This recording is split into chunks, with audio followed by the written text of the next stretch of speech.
তারা ওখানে যা আরাধনা করে,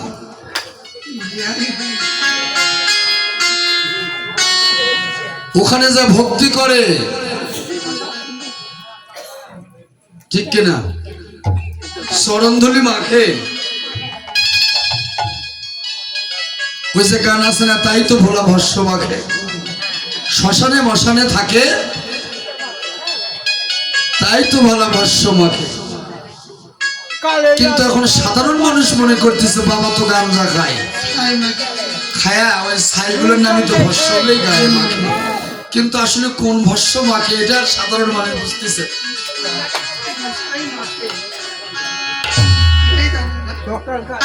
কি হুজুর, ঠিক কিনা? হুজুর মানে কি? হুজুর মানে যার মধ্যে হাজির নাজির, ঠিক কিনা? এই তো যার মধ্যে স্রষ্টা সবসময় হাজির নাজির, তারই নাম হচ্ছে হুজুর। এই জন্য এই ৮৪ ক্রোশ বৃন্দাবনের মধ্যে রাসটা কোথায় হচ্ছে, তার দৈর্ঘ্য কতখানি, প্রস্থ কতখানি, উপরে কতখানি, নিচে কতখানি, এবং রাসটা যে হয়েছিল, এই রাসটা কয় দণ্ড হয়েছিল?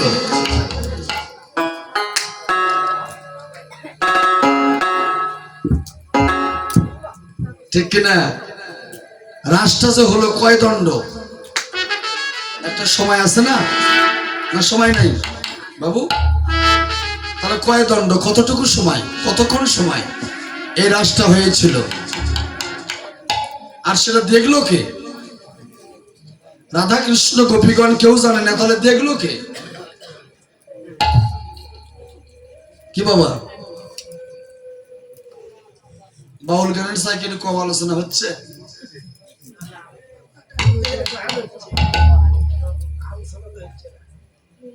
এই তত্ত্বগুলো বুঝতে হবে। যে গুরু মা বসে আছে, আপনারা বাড়ির যা শুনবেন, গুরুধামে যাবেন, যা গুরু মায়ের কাছে বসে বসে এগুলো কথা কিন্তু জোরে বলা চলে না। আমি আকার ইঙ্গিত দিয়ে গেলাম, গুরু মায়ের কাছে বাড়িতে বসবেন, নির্জনে বসবেন, নির্জনে বসে বসে এই কথাগুলো শিখবেন। খালি গুরু ধরছেন, গুরুর বাড়িতে না গেলে হবে? গুরুর বাড়িতে যাওয়া লাগবে, গুরু সেবা করা লাগবে। গুরু মা যতক্ষণ বেঁচে আছে তার একটা সেবার ব্যবস্থা, স্নানের ব্যবস্থা, এগুলো করতে হবে। তাছাড়া তো সেদিন পাড়ের ঘাটে গুরুকে পাবেন না। গুরু চলে গেছে দেখে যার যাবেন না তা কিন্তু না, গুরু চলে যায়নি, গুরু আপনার অন্তরেই বসে আছে, গুরু কোথাও যায় না। গুরু যেদিন চলে যাবে সেদিন তো আপনি শ্মশান ঘাটে চলে যাবেন। গুরু আছে বলেই তো আপনি আছেন, ঠিক কিনা? গুরু মরে না,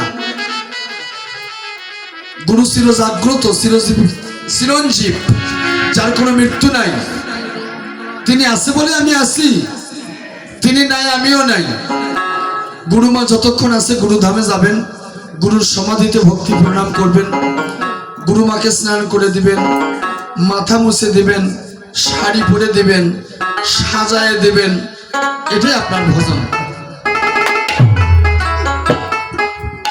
আসলে সাধনা কি? সারা জীবন সাধনা করে আপনি স্বর্গে গেলেন, স্বর্গ লাভ করলেন, এই সাধনা করে কি লাভ? গুরু সেবা করেন। গুরু সেবা করলে একালেও গুরুর কাছে থাকবেন, পরকালে যাও গুরুর পাশে থাকবেন।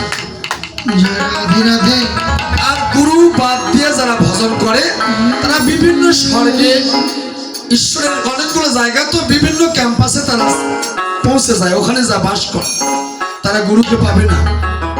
এজন্য বললো, গুরু ছেড়ে গোবিন্দ ভজে, সেই জীব নরকে মজে। কারণ এই গুরু যখন ভজন করবেন, মানুষ গুরু, তখন ওই যে মন্দিরের মধ্যে রাধা কৃষ্ণ দাঁড়িয়ে আছে, ওই চরণ পাবেন। আর এই গুরু যদি সন্তুষ্ট না হয়, সারা জীবন ওখানে ডালি ডালি ফুল দিয়েও কাজ হবে না। এই জন্য লালন বলল, ভাবে মানুষ গুরু নিষ্ঠে যার, সর্বসাধনায় সিদ্ধি হয় তার। এই মানুষ গুরুর সেবা করে না কি? মানুষ গুরু, কারণ এই মানুষের মধ্যেই তিনি। এই মানুষ ছাড়া ভগবানকে পাবেন না।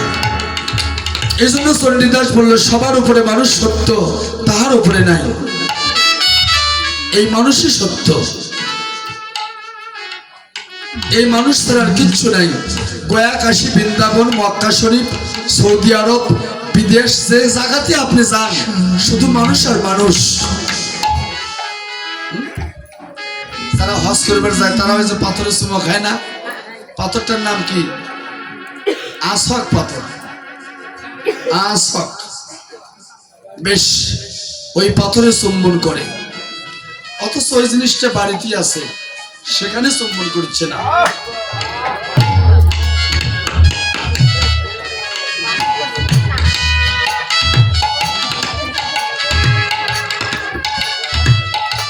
তাহলে ওখানে পাথরে চুম্বন করতেছে, আমাদের সনাতনের মধ্যে তো এরকম, তাহলে আপনাদের মধ্যে নয় তো? বাড়িতে বাপ মা ভাত দিচ্ছে না, বৃন্দাবন যা বসে আছে, আছে না এরকম লোক? আছে না? তাহলে এদের স্থানটা কোথায় হতে পারে? আসলে বৃন্দাবনটা কোথায়? বৃন্দাবনটা আপনার বাড়িতে স্ত্রী পুত্র ছেলে মেয়ে বাবা মা সবাইকে সমানভাবে দেখেন, সবার সেবা করেন, আপনার বাড়িতে বৃন্দাবন ধাম হয়ে যাবে। বৃন্দাবন কোথায়? বাড়িতে বৃন্দাবন।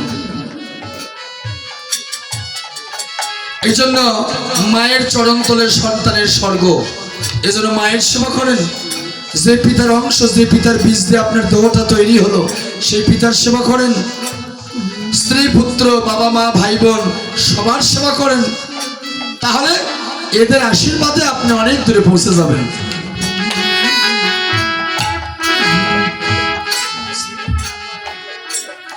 এই জন্য সবার উপরে মানুষ সত্য, তাহার উপরে নাই। এই মানুষই সত্য, এই মানুষের মধ্যেই ভগবান বসে আছে। তাই ভগবান সরাসরি খান না, এই মানুষের মধ্য দিয়ে আহার করেন। এই জন্য যত পারেন মানুষকে সেবা দেন। এই যে আজকে অষ্টকালীন কীর্তন হচ্ছে, সারাদিন ভক্তের সেবা হলো। কার সেবা? এই যে জীবাত্মার সেবা হলো। এই ভাত তরকারি লাবড়া ঘাটি গুলো কে খালো? এই জীবাত্মা। আর পরমাত্মাকে, এই যে পরমাত্মা হচ্ছে আপনার গুরু। যতক্ষণ একটা গ্রামে গুরু বাস করে তখন বুঝবেন যে ভগবানের একটা অংশ এসে বসে আছে। স্বয়ং পরমেশ্বরের একটা অংশ এসে বসে আছে। যতক্ষণ গুরু আছে, এক গ্রামে 2-3টা গুরু আসতে পারে, তবে যে গুরুই আসুক আপনারা তার সেবা করবেন, কোনো সমস্যা নেই। গুরু শব্দ এক, গুরু। গুতে অন্ধকার, রুতে আলোকিত। যিনি অন্ধকার থেকে আলোর পথ দেখাতে পারে তিনি হচ্ছে গুরু। এজন্য নামাজ পড়বেন, বেহেশত পাবেন। পূজা করবেন, স্বর্গে যাবেন। কিন্তু ভগবানক পাবেন কি করে?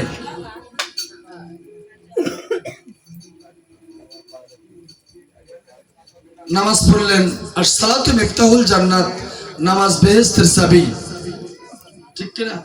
বেহেশতে যাবেন, ওখানে তালা মারা আছে, তালাটা খুলে আপনি ভেতরে ঢুকলেন, কিন্তু ঢোকার পরে আপনি কি করবেন?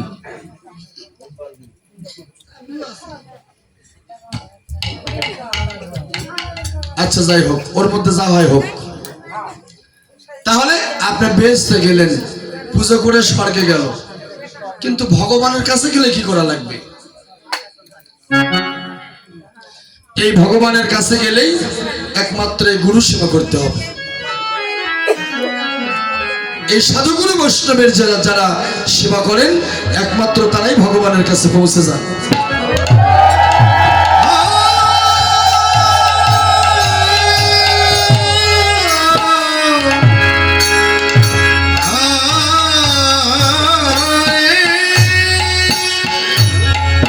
এই জন্য এই রাস প্রথম যে অক্ষরটা হচ্ছে ব। ব অক্ষরের 3টি কোণা, 3টি কোণায় 3জন দাঁড়িয়ে আছে, ব্রহ্মা বিষ্ণু মহেশ্বর, 3 মিলে হয় এক ঈশ্বর। ব্রহ্মা বিষ্ণু মহেশ্বর 3 মিলে হয় এক ঈশ্বর। বাবা, মনে থাকে খুব। এবার মনে লেটার নিয়ে পাস করবে, যা বুঝতেছে এই ছাত্র।